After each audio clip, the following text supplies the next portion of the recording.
Penrite, a 100% Aussie company, pride themselves on their commitment to all forms of motorsport in Australia, from the very grassroots to competing and succeeding at the highest level. It's always been a big part of their DNA. And this real-world testbed for their products ensures the lubricants and fluids you buy for your vehicle have benefited from the development of being punished in a way that only competition can. Penrite, it competes, you win.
New CRF 250R. Lighter, faster, stronger. Ready to help you find your edge.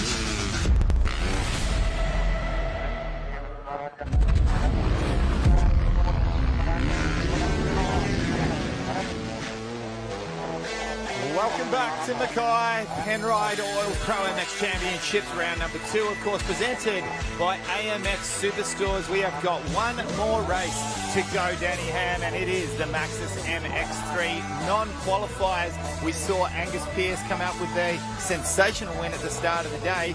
Can he do it again here in Moto number 2? Well, this is potentially the toughest race for the day, honestly. These guys were first on track, now they are last on track. They have not seen the changes that this track's gone through until their sighting lap right there. Bo Tate was also very fast, as to Jack Byrne, but Angus Pearce really was in a class of his own. Shall we call it a rude awakening when they get out there and have to do their sight lap, which they've just completed? Yeah, as you said, they would have gone from a relatively smooth track to anything but a smooth track. I mean, there's holes that you could bury, you know, a small child and his little 50cc bike out there, you know, like it's... it is nasty, and I am not even slightly exaggerating. Well, we're in the starter's hands now, and of course, 15-second board is up. This is the Maxxis Tyres MX3 non-qualifiers race number 2, and the 5-second board goes up. Ready for the start of this one. Oh, 873, a little jump. That is Jock Collins. A little jump early against the start. Up the inside, though, the Yamaha. Oh, these two are absolutely going for it at the front. Yeah, they really didn't want to give up the race lead, did they? It was really... Connor Adams, by the looks of it. It was a case of, you know, who's going to be able to hold the fort down and trying to pick up where our race 1 winner. Here, I think he's probably perhaps gone, you know what, I won the first race by half a lap, let's pack her up and go home. I'm not quite sure, but it doesn't seem to be out there. The good news, though, is, you know, considering how big of a race win he had in Moto number 1, that we may see a little bit more of a battle for the race win here. Connor Adams with the race lead at the moment, and Caleb Hansen looks to have moved up into second place. Bo Tate in third, and these guys are going to be hitting bumps that they didn't even know existed. It is looking very, very nasty out there, and it's quite interesting to note, as we quickly mentioned, the Maxxis Tyres hole shot, the Matrix hole shot going to Connor Adams, number 29, and a huge mistake there. Yeah, so Is it quite possible that the race 1 winner actually might have got a chance to jump into the MX2 class if there was... These guys are basically reserves as well for those classes, and they might have had someone drop out after the qualifying. So maybe that's where they ended up, actually. Well, can only hope so after... Wow, that's an exit to the left there, and what could have very easily have been a crash. With the kind of win that he got, you'd have to think it was some form of bad luck that he missed out on getting into that final 40 to make it onto the start grid. So look, you know, we might try to find that out. But at the moment, we've got a nice little battle here, Yamaha versus KTM. So is that Tate still with Olone? Yeah, that's our battle for first and second place right there. So they go through off the jump there across the start straight, still side by side between these two. That's Zach Olone there on the outside of Bo Tate. And let's not forget, you know, every time you see those yellow numbers, that's a junior. But try and pick up that red background with a white number. Right, okay, fantastic. Amazing job. And someone you gave a big pat on the back to in the first race this morning, and once again who has done a very similar to a Todd Waters type effort over the last 3 days. Oh yes, it's great to see everyone out there just charging along this one. No, it might not have been McDonald. Sorry, I've got it all wrong here. You threw me a bump steer. Yeah, well, it's the end of the day. Of course I'm going to do that to you, Lee. It is apology accepted. Yeah, 418. It's Tate, yes. I'm unsure, and I apologise. But it's right, it is very challenging for them out there at the moment just to actually make it around here. Good experience for them, though, to know what is expected, or what is expected. What is going to be required to ride at this level when they get up into the MX3 class at some stage and make it through to those main races. It is very challenging just to get around this track the way it is at the moment. Let's just do a quick little recap here of our top 8 that we have. Of course, Connor Adams with the race lead at the moment. Caleb Hansen back there in second place. Zach Olone back there in third. Bo Tate in fourth place, and Daniel McDonald in fifth place, rounding out the top 5. Leighton Day, Aidan Bloom and Jack Holland, and that seems to be our race field here in the Maxxis Tyres MX3 non-qualifiers race 2. Race duration is 12 minutes plus 1 lap here of an absolute pain and agony for these riders as they try to negotiate their way around a very tough, tricky and technical track.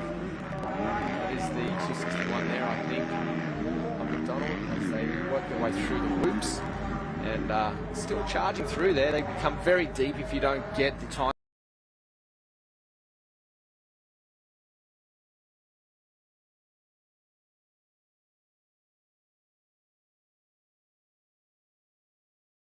In there. And this race has still got a few minutes left to go. We are going to take a quick break and come back and see how this one plays out.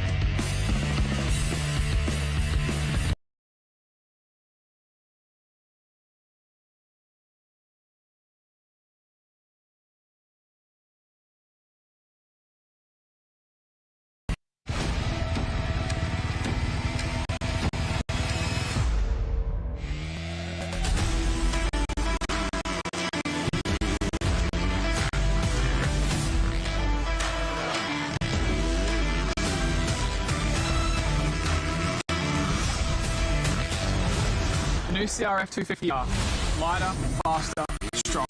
Ready to help you on your edge.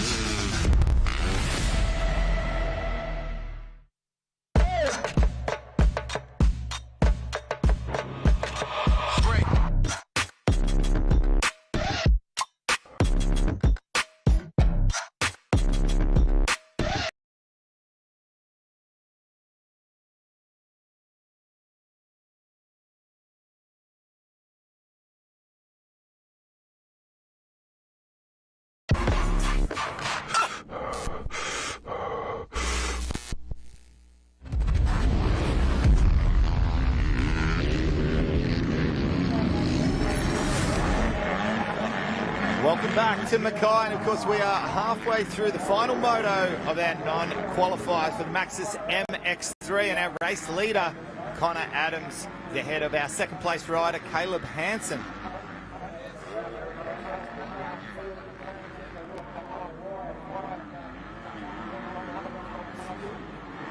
Third place rider, Zach alone there in the KTM, and doing a great job trying to hold on to our first and second place riders. We don't have too long to go here. Danny had 4 minutes and 56 seconds. You know, every one of these riders are just searching for that last lap board. As we see the 4.23 of Alone really putting on a lot of pressure right now. This is pretty close between these guys as we go into this one.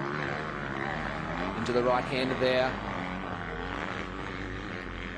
Have a look at how deep these ruts are, Danny. It's absolute torture for these riders out here, and you're presented with so many options coming into every single corner. Where do I go? And it makes it so difficult when you don't play a role in making these ruts. You just come out and you're just seeing the result as we see a rider nearly taking an excursion straight through the front of the handlebars. Well, this is our first three riders right here. First, second and third. It's tightened up very considerably over these last laps, so we could see a good challenge here. There is a lot of pressure by Zach Alone at the moment to try and get up there into second place. He is, of course, right behind Caleb Hansen on the Yamaha.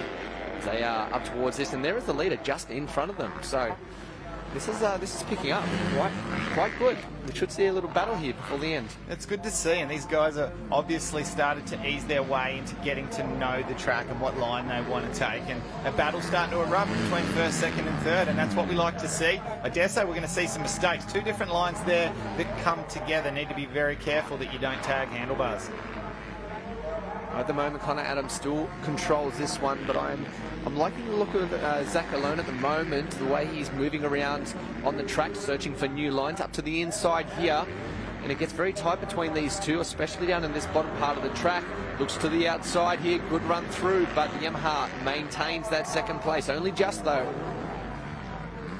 Yeah, completely different lines and some nasty kickers on that jump there. Very, very awkward times for some of these riders here. They're just trying to safely negotiate their way through.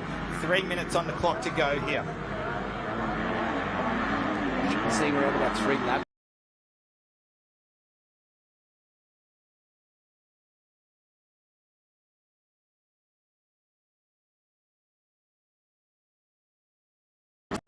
It's right outside of our commentary box here, Lee. We did get a chance to have a look at it at lunchtime, and already was developing some big gnarly bumps heading into that turn. You see now that challenge now for the lead, so this is pretty good.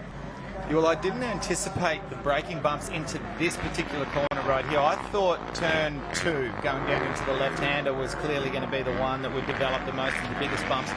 They were mind-blowing, those ones coming into turn 3. That's developed into some seriously sketchy stuff. They are arm pump developing bumps going into that one. And how nice that Michelin left-hander there that leads you straight across here. That is incredible footage, and the colours that are coming out of the screen is just fantastic. Mistake by our leader just a moment ago. We almost saw a pass there for Hansen, but it wasn't to be. Adams regrouped and managed to hold on to that lead. 1:44, so they'll be doing 2 more laps when they cross over the finish line this time around. And Alone still there, waiting to pounce. That was, I don't know if you noticed there, Danny, but a beautiful line that's obviously been set up by some of the pro riders from just swooping up the left-hand side. The rider just decided to go diagonally up, and that can spell disaster. You don't want to be doing that. That was our leader. Oh, down, tapped the back wheel. Unfortunate for Hansen. Alone moved into second just prior to that one. So unfortunate for Hansen, just up the back wheel, tucked the front wheel. And yeah, he's gone down. Have a look here on the replay. Keep an eye on the blue bike towards the back. Oh, trying to find a new line that just wasn't there. No, there was no line there. No, no line. That was always going to happen, unfortunately, but you can't blame him for giving it a try as we get to the latter stages and here. That's the lead. The battle continues here for first place. It's a fantastic battle. And we have a change for the lead too. Zach Alone now has moved into the lead of this one as they blast across the start straight once again.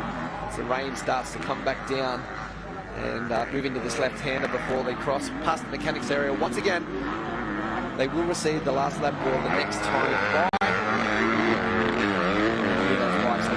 Right there, they are still pushing it as hard as they can. Working hard, and you can see just off on the left part of the sky there, the rain coming across. It looks like there's a little bit in it, so it'll be interesting to see if that starts to fall earlier on in the day. We had a fairly major storm come through and it hit us pretty hard, so we'll have to wait and see if this is just a small passing shower or if we're going to get another one of those.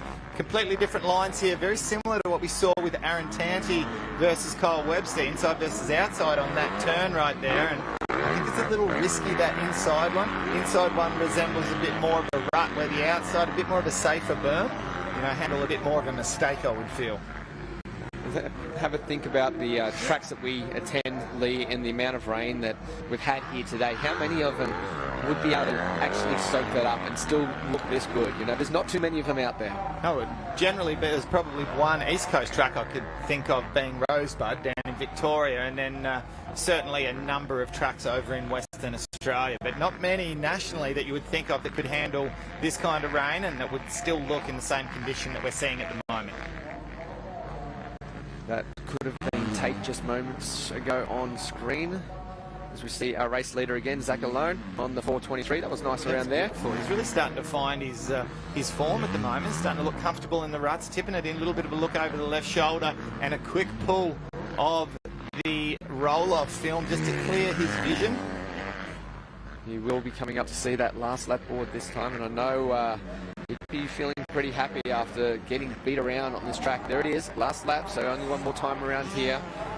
And I'm sure he'll be pumped when they get to the checkered flag at the end.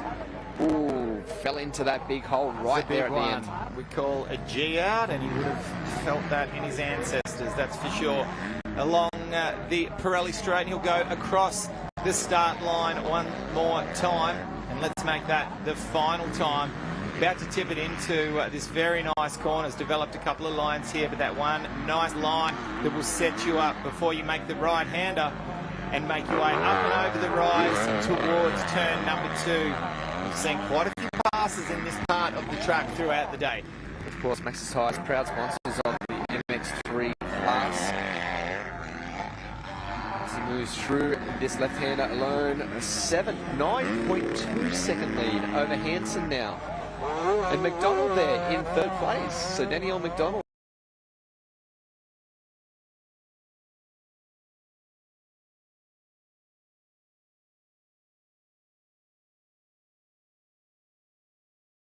At all early on today, and it's great that she has. She's going to come away with a great position in this race and a lot of experience. I mean, you can't get this kind of experience on a practice track, you know. Oh, a big kick to the rear end there, and that could have been a nasty end to this second moto of the MX3 non-qualifiers for Zach Alone, especially as we're so close to the checkered flag coming out. That's the experience, isn't it?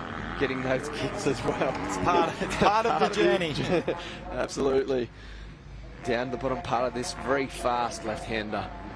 And almost a 10-second gap now over second place. That Caleb Hansen back there. And that number 10. That was Leighton Day. That was just on screen at the moment, the 431 machine. And our leader here through the final couple of turns into this left-hander. A little bit of style there up and over the jump. Not only can he do ruts, he can do jumps as well. So showing us a clean set of heels here in the Max's Tyres MX3 non-qualifiers Moto number 2. Our race 1 winner was a no-show through the AMX Superstores final turn up and over the tabletop.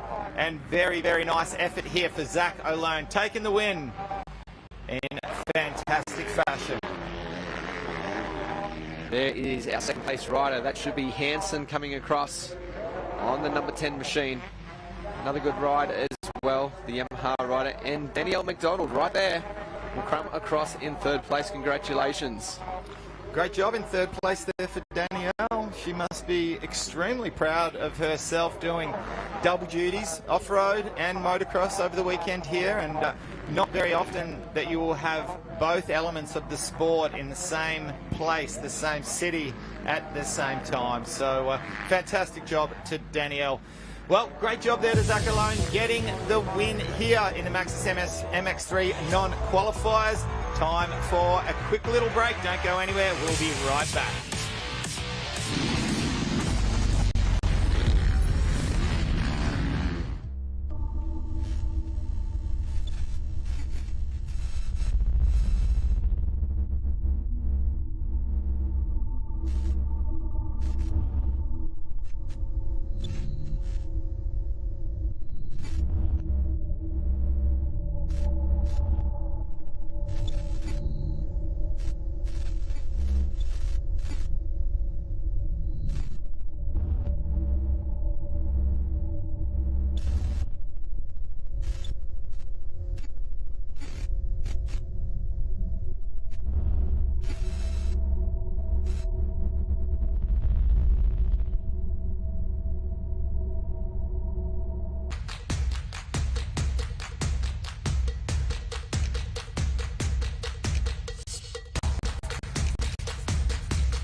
Whatever your passion, ignite it with Autolite.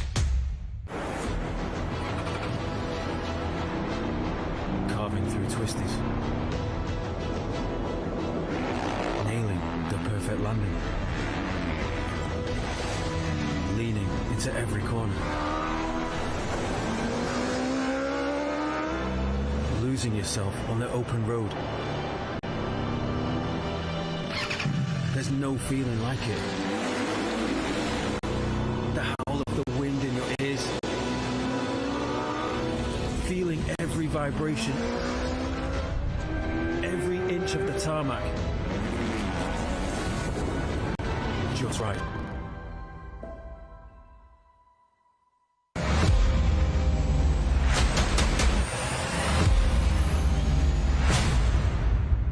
Race to the front with the all-new Maxxis motocross tyre range. The next-gen MX lineup features racing-specific compounds and advanced tread patterns that maximise traction at the highest level of racing.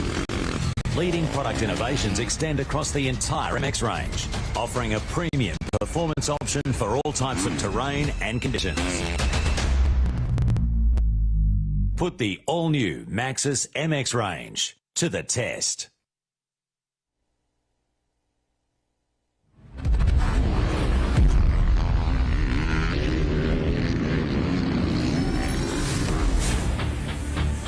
Welcome back to Mackay. We just had the completion of our non-qualifiers race number 2 for the Maxxis Tyres MX3 class. Danny, and of course a win from Zach Alone.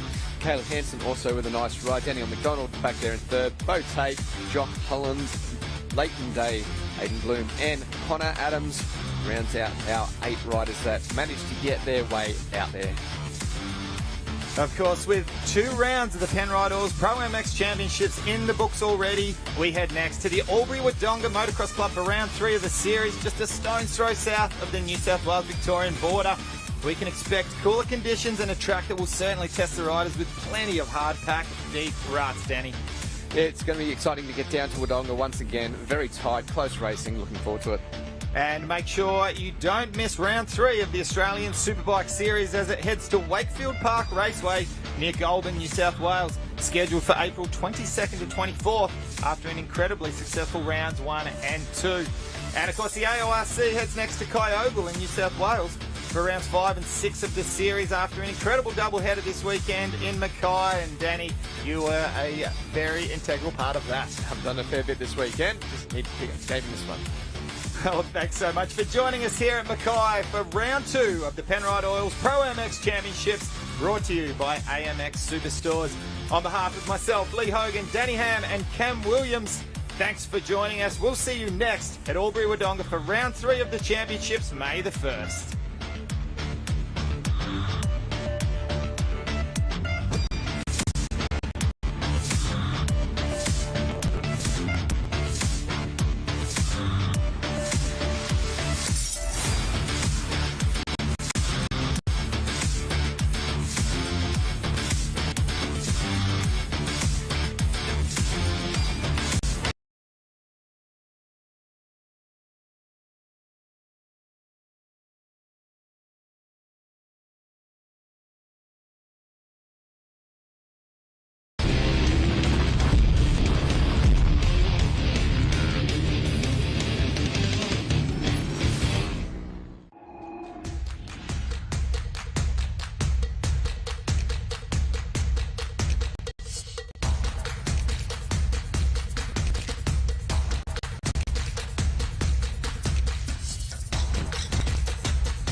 Whatever your passion, ignite it with Autolite.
The new CRF 250R. Lighter, faster, stronger.